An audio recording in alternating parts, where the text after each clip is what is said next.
네, 이번에는 취재 기자와 함께 폭우의 원인과 전망 자세히 살펴보겠습니다. 네, 김민경 기상자난 전문 기자와 함께 짚어보겠습니다. 김 기자 어서 오세요. 안녕하세요. 예, 폭우가 쏟아진 지 얼마 안 됐는데 내일까지 또 강한 비가 내린다고요? 네, 지난번에는 남부와 동해안 지역에 200mm 안팎의 많은 비가 쏟아졌는데요. 오늘과 내일은 중서부 지역을 중심으로 폭우가 예보됐습니다. 이번에 비가 가장 많이 내릴 걸로 보이는 곳은 경기 남부와 충청인데요. 이 지역에는 200mm 이상 내릴 걸로 예보가 됐고요. 이 강원과 전북에도 150mm 이상, 그리고 서울을 포함한 수도권에도 최고 150mm의 많은 비가 내릴 걸로 보입니다. 또 남부 내륙에도 20에서 지역에 따라서는 100mm에 달하는 비가 내리는 곳도 있을 걸로 예상됩니다. 네, 앞서 기상캐스터 연결해서 전반적으로 살펴봤는데 현재 홍우 상황 다시 한번 정리해 주시죠. 네, 비구름의 이동 볼 수 있는 레이더 화면 보겠습니다. 이 비구름이 대부분 지역을 덮고 있는 가운데 이 서쪽에는 이 강한 비를 의미하는 이렇게 초록색과 노란색 그리고 빨간색이 곳곳에 위치해 있습니다. 이 강한 비가 쏟아지면서 충남과 경기 남부 지역은 호우특보가 내려져 있는 상황이고요. 이 서해상에 위치해 있는 이런 분홍색의 강한 비구름대가 이렇게 내륙으로 들어오게 되면 호우특보는 점차 더 많은 지역으로 확대 강화될 걸로 보입니다. 네, 지난번에는 남부 그리고 동해안 지역에 많은 비가 내렸었는데 조금 전 그 화면 통해서 본 것처럼 이번 폭우는 중서부가 중심이네요.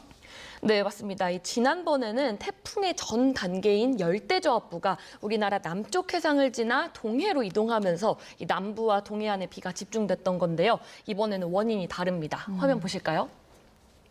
이 한반도 남동 쪽에서는 이렇게 북태평양 고기압이 세력을 넓히면서 확장하고 있고요. 이 때문에 이 가장자리를 따라서 이렇게 뜨거운 열대 수증기가 우리나라로 계속해서 들어오고 있습니다. 이 동시에 북쪽에서는 이렇게 찬 공기가 내려오게 되는데요. 이 찬 공기가 내려오는 과정에서 대기가 불안정해지면서 이렇게 저기압이 하나 발달하게 됩니다. 그리고 점차 이 북쪽의 찬 공기와 남쪽의 뜨거운 공기가 서로 부딪히게 되면서 우리나라에서 충돌을 하게 되는데요. 이 공기들이 강하게 충돌하고 이 저기압이 지나는 위치가 이번에는 중부와 전북이 될 걸로 보고 있습니다. 네. 가장 궁금한 게 장마가 끝났다고 생각한 분들 많으시거든요. 장마가 다시 온 겁니까?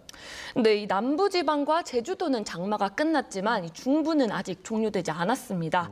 이 장마라는 정의가 남쪽의 북태평양 고기압의 확장으로 이 뜨거운 공기가 올라오면서 이 북쪽의 찬 공기와 충돌하면서 생기는 이 긴 띠 모양의 비구름대, 그러니까 정체전선이 만들어지면서 내리는 비를 의미하는데요. 이 지난달 말부터 이달 초까지 비가 뜸하고 이 폭염이 기승하셨던 시기 기억하시나요? 예. 이 북태평양 고기압의 본체에서 떨어져 나온 일부 고기압과 이 상층의 티베트 고기압이 우리나라를 덮으면서 이 정체전선이 북쪽으로 밀려 올라갔던 상황인데요. 이 당시 북태평양 고기압은 본격적으로 확장한 게 아니라 일부가 영향을 줬던 거기 때문에 이 정체전선이 다시 남쪽으로 내려올 가능성이 있어서 이 중부는 아직 장마 종료를 선언하지 않았고요. 그렇다고 해도 이 정체전선이 남부와 제주까지 내려오긴 어렵다고 판단을 해서 이 남부와 제주는 장마를 종료했던 겁니다. 근데 이번에 중부지방에는 이 찬 공기와 뜨거운 공기가 충돌하면서 이 정체전선의 영향으로 내리는 전형적인 이 장마 패턴이라고 볼 수 있는데요. 이 제주도와 일부 남부지방은 남쪽에서 들어오는 수증기 때문에 대기가 불안정해져서 내리는 비라서 이 장맛비라고 볼 수 없어서 이 장마가 다시 시작된 건 아니라는 게 기상청의 설명입니다. 이 비가 중부와 남부에 한꺼번에 내리고 있긴 하지만 이 발생 원인과 메커니즘이 서로 다른 상황입니다. 예. 이번에 비도 비지만 바람도 굉장히 강하게 분다면서요? 네, 맞습니다. 이 찬 공기는 뜨거운 공기보다 굉장히 무겁습니다. 이 북쪽에서 찬 공기가 내려올 때 이 돌덩이 떨어지듯이 한 번에 쾅 하고 떨어지는 게 아니고요. 이 커피 믹스 휘저을 때 생기는 소용돌이처럼 공기층이 섞이면서 아래로 내려가게 되는데요. 예. 이 무거운 공기가 아래로 내려가는 과정에서 공기가 섞이면서 이 강한 바람이 동반되는 겁니다. 일기도 화면 보실까요? 이 지상부근 일기도인데요. 이 검은 부근의 이 간격이 좁으면 좁을수록 바람이 강하게 부는데 이 한반도 주변을 보게 되면 이렇게 다른 지역보다 간격이 무척 좁습니다. 이 때문에 이 인천 옹진군과 전남 흑산도 등 서쪽 지역은 강풍 예비특보가 내려졌고요. 이 서해상에는 풍랑 예비특보도 내려져 있습니다. 자, 이번 비의 최고 고비 밤사이라고 하는데 얼마나 강하게 쏟아집니까? 네, 이 밤부터 이 성질이 달랐던 공기가 더 강하게 부딪히면서 이 서해상에서 유입되는 비구름대가 이 밤 사이에는 한층 더 체계적으로 들어올 걸로 예상되기 때문인데요. 네. 수도권과 강원, 충청, 전북에는 시간당 30에서 50mm가 예보됐지만 이 지역에 따라서는 예보됐던 강도보다 더 강하게 쏟아질 수도 있습니다. 지난 주말 생각해보면 시간당 70mm 넘는 극한호우가 내렸었는데 이번에도 그럴 가능성이 있는 겁니까? 네, 맞습니다. 이 공기가 서로 충돌한다고 해서 비구름을 압축시킨다고 해도 우리가 그 호떡 누르는 것처럼 모든 지역에 같은 강도의 비가 내리는 게 아니고요. 이 물건이 아니라 기체다 보니까 그 중에서도 구름이 더 강하게 발달한 지역이 있습니다. 그리고 또 하나 변수가 있는데요. 앞서 말씀드렸던 저기압입니다. 이 저기압이 규모가 굉장히 작습니다. 이 지난 봄에 주말마다 비가 왔을 때 저기압의 영향으로라는 말 들어보신 기억이 있을 겁니다. 이 그 저기압이 야구장 크기였다면 지금 만들어지는 저기압은 야구공 수준입니다.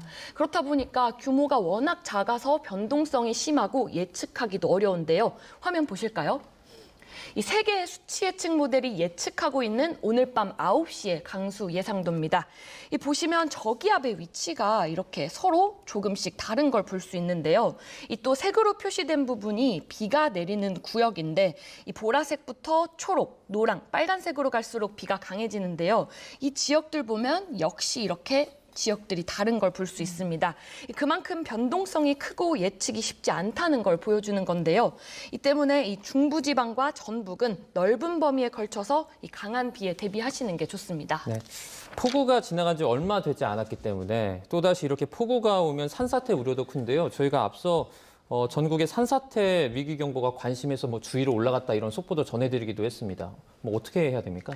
네, 맞습니다. 이 폭우가 쏟아지면 산사태 발생 위험이 굉장히 크게 올라가는데요. 이 산림청이 조금 전 2시 30분을 기준으로 이 기존의 주의 단계였던 강원도를 제외하고 관심 단계였던 전국의 산사태 위기 경보를 주의 단계로 상향 발령했는데요. 이 산사태 위험 지역에서는 긴급 재난 문자와 마을 방송 등에 귀 기울이고 이 산 주변에는 절대 가지 마시고 야외 활동을 자제해야 합니다. 네, 말씀하신 것처럼 일단 산사태 대비를 해야 될 것 같고 밤 시간에 내리는 폭우가 더 위험하잖아요. 그 피해를 좀 막기 위해서는 어떤 점을 조심해야 될까요? 네, 이 밤 시간대는 취약 시간인 만큼 인명 피해도 무척 큰데요. 우선 하천변이나 저지대에 주차된 차는 지상에 안전한 곳에 미리 옮기는 게 중요하고요. 이 집안에서는 창문이나 베란다 틈새로 빗물이 들어올 틈이 없는지 살피고 집 앞 하수구와 배수구 덮개가 이 쓰레기 등으로 막힌 곳이 없는지 점검해야 합니다. 이 밤에 폭우가 쏟아질 때는 무엇보다 외출을 자제하는 게 가장 중요한데요. 이 부득이하게 외출할 경우에 시골에서는 물이 순식간에 불어나는 하천 주변을 그리고 도시에서는 지하차도 대신에 다른 경로를 이용하고요. 이 교통 통제를 알리는 전광판도 꼭 확인해야 합니다. 네. 마지막으로 이번 비는 언제까지 이어질지 그리고 이후에 있을 기상 전망도 전해주시죠. 네, 화면 보실까요? 이 내일 오후 정오에 예측 일기도인데요. 네. 이 밤사이 강한 비가 지나고 이렇게 내일도 중서부 지역과 이런 호남 지역에는 강한 비가 쏟아지는 곳이 있겠습니다. 이후에는 이 저기압이 이렇게 동쪽으로 빠져나가면서 중부는 오늘보다는 비의 강도가 약해지겠지만요. 이 모레 예상 일기도로 이 지역을 조금 넓혀 보게 되면요. 예. 네.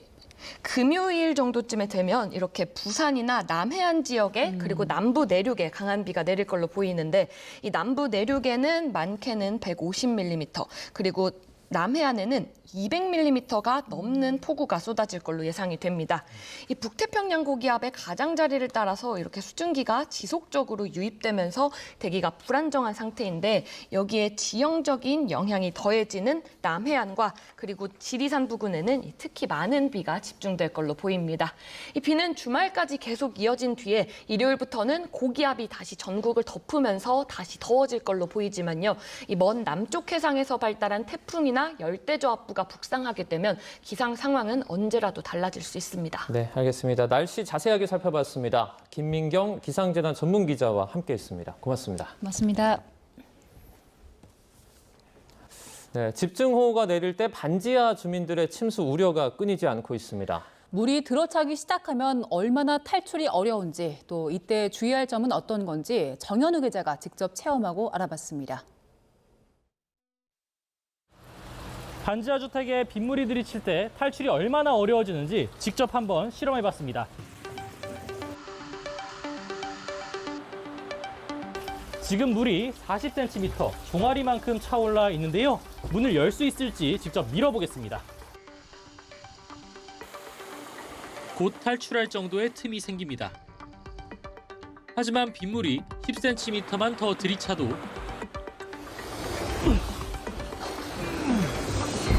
누가 막고 선 것 같습니다. 어우, 정말 힘드네요, 이게. 무릎 정도까지만 와도 탈출은 쉽지 않을 것 같습니다. 허벅지까지 물이 차면 사람이 아니라 바위가 막는 것 같습니다. 아우, 진짜 안 밀리네요, 이거. 건장한 성인 2명이 달려들어도 꿈쩍도 않습니다. 집에서 탈출해도 난관이 기다립니다. 정말이지 빗물이 물 밀듯이 내려치는 상황인데요. 제가 직접 한번 올라가 보도록 하겠습니다. 난간을 잡은 팔 힘으로 간신히 걸음을 옮깁니다. 난간이 없다면 더 위험합니다. 네, 올라오는 중간에 중심을 잃고서 뒤로 넘어질 뻔한 적이 한두 번이 아닌데 정말 넘어졌으면 아찔한 높이라서 큰일 날 뻔했다는 생각이 듭니다. 그래서 조금이라도 빨리 대피하는 게 중요합니다. 지하로 조금이라도 물이 유입될 경우, 그리고 지하 구조물 안에서 배수구가 조금이라도 원류한다면 그때 바로 지하를 나오셔서 지상 높은 곳으로 대피하시는 게 좋습니다. 하지만 고령자나 혼자 사는 경우가 많아 위험 상황을 빨리 알고 대응하기 쉽지 않은 것도 문제입니다. 이에 따라 주거 환경을 개선하는 도시 정비에도 속도를 내야 한다는 지적입니다. YTN 정현우입니다.